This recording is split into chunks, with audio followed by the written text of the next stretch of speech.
तो सदगुरु कबीर उस घड़ी इस धरा पर आए जब पूरी दुनिया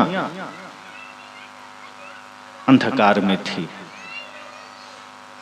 तो उस अंधेरे में सदगुरु कबीर ने अपनी बातें रखी, और एक दो बातें नहीं, मानव जीवन के उपयोग के लिए जन्म से लेकर मृत्यु के बीच जो भी जरूरी है उन्होंने कहा।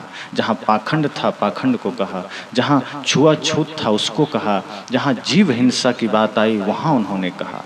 आज हिंदू समाज में सबसे ज़्यादा ये बात आती है कि गौ हत्या बंद होनी चाहिए, आती है ना। अब जो लोग झंडा पकड़कर ये बात रखते हैं कि गौ हत्या बंद हो, वो लोग भी मुर्गी मार के खाते हैं और बकरी मार के खाते हैं। अब सदगुरु कबीर ये कहते हैं कि गाय तो ठीक है बंद हो जाए, अच्छी बात है, गाय सबसे उपयोगी प्राणी है, उसका तो हत्या होनी ही नहीं चाहिए। लेकिन मुर्गी ने तुम्हारा क्या बिगाड़ा भाई? बकरी ने तुम्हारा खेत में कब्जा कर लिया, उसको क्यों मार रहे हो? मछली ने क्या बिगाड़ा? तो सदगुरु कबीर की दृष्टि क्या है? वो कहते हैं जीव मत मारो बापुरा सबका एक प्राण। कोई कहता है गाय मत मारो, कोई कहता है सुअर मत मारो, कबीर कहते हैं जीव मत मारो, मतलब जीव की ही हत्या मत करो ना।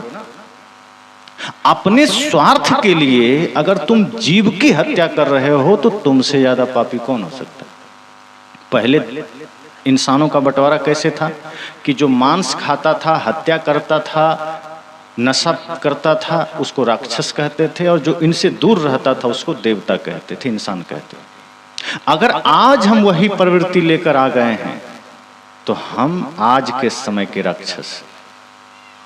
कोई परंपरा, कोई सिद्धांत कभी जीव हत्या का समर्थक नहीं हो सकता। सदगुरु कबीर कहते हैं अगर आप सच में इंसान हैं तो आप ये समझिए कि जो भी जीव इस धरा पर है उसके अंदर भी भगवान है। आप कैसे उस पर छुरी चलाते हो? हाथ नहीं कांपते? सोचिए अगर आपके बच्चे पर कोई छुरी चलाए तो कैसा लगेगा? आपके शरीर में थोड़ा सा खरोंच लगता है तो पीड़ा होती है। इस धरती पर सबसे बड़ा पाप जीव हत्या को माना गया है। जीव हत्या करके कोई पूजा नहीं हो सकती।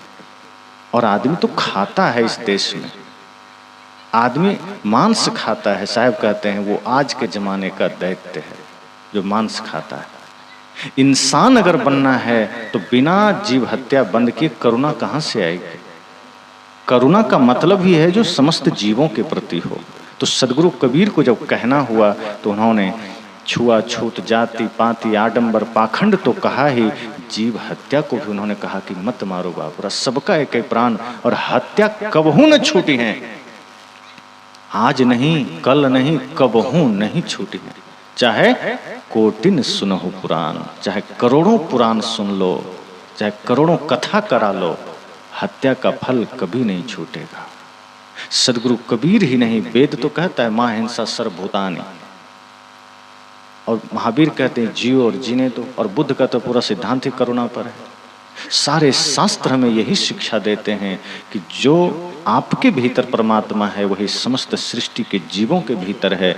आपका कोई अधिकार नहीं है किसी को मारने का। अंगुलीमाल को बुद्ध ने यही तो कहा था कि डाल तोड़ के लाओ, लाया, का लगा दो, का नहीं हो सकता, का जिसे तुम जोड़ नहीं सकते उसको तोड़ने का हक तुम्हें किसने दिया?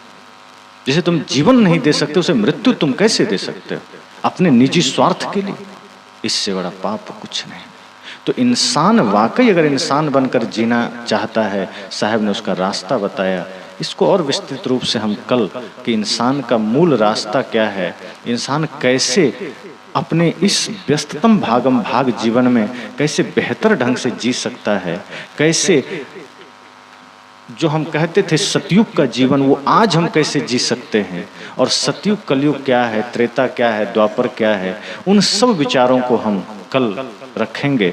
आज इतना है कि सदगुरु कबीर का जन्म उस भयंकर काल में हुआ जब, आज तो फिर भी ठीक है, जब जाति पाति, छुआछूत, आडंबर, धर्म अधर्म, हिंसा पूरा चारों तरफ फैला हुआ था। और उसी समय सदगुरु कबीर ने व्यक्ति को जगाया।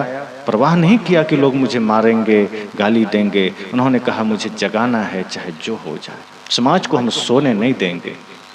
इसलिए वो जगाते रहे और 120 साल तक जगाते रहे। 120 साल तक उस समाज को जगाते रहे। तो ऐसे महानतम संत सम्राट सदगुरु कबीर, जो कभी सिर्फ कबीर पंथियों के नहीं हैं, वो मानव मात्र के हैं। कोई भी उनके विचारों को सुने, कोई भी माने, क्योंकि वो अपने आप में कोई व्यक्ति शरीर से संबंधित उनका कुछ नहीं रहा, वो तो समस्त सृष्टि से संबंधित हो गया। वो अगर हम ये कहें कि कबीर सिर्फ कबीर पंथियों का है तो ये उनको छोटा करना होगा। बुद्ध सिर्फ बौद्धिस्टों के नहीं हो सकते, राम सिर्फ रामानंदी को नहीं हो सकते। ये महापुरुष समस्त सृष्टि के हैं, और जिस दिन हम इस भाव से अपने महापुरुषों को देखने लगेंगे, जीवन में परिवर्तन तो आ ही जाएगा। वरना हम तो जो लोग नफरत मिटाने की बात की है, उनके नाम पर हम नफरत कर लेते हैं। जिस सदगुरु कबीर ने आडंबर मिटाने की बात की, उनके नाम पर आडंबर पाल लेते हैं। आज एक दूसरे मतपंथ का विरोध होता है, अब सब महापुरुष ने विरोध को मिटाया, सब महापुरुष ने नफरत को मिटाया, और हम महापुरुष का घेरा बना के दूसरे से नफरत कर लेते हैं। तो क्या मतलब हुआ कि जो बल्ब प्रकाश के लिए था, हमने उसी को काले कपड़े से ढक दिया। तो क्या मतलब है? हम उसे कैद ना करें, उसका प्रकाश दूसरे तक भी जाने दें, और वो प्रकाश सबके लिए उपयोगी है। तो ऐसे ही विचार हम सबका हो, हम सब भी सदगुरु कबीर को समझें, जानें, उनके मूल स्वरूप को समझें, जो कि ज्ञान स्वरूप है, जो मानवतावादी है, जो परम कल्याणकारी है। तो ऐसे परम संत सम्राट सदगुरु कबीर के उस दुर्लभ छवि को स्मरण करें, उनके आदर्शों को स्मरण करें, और कोशिश करें हम अपने जीवन में उसे उतारें, और मनसा वाचा कर्मणा हम उस पथ पर चलने की चेष्टा करें। निश्चय ही सफलता मिलेगी। इसी मंगल कामना के साथ वाणी को विराम देता हूँ।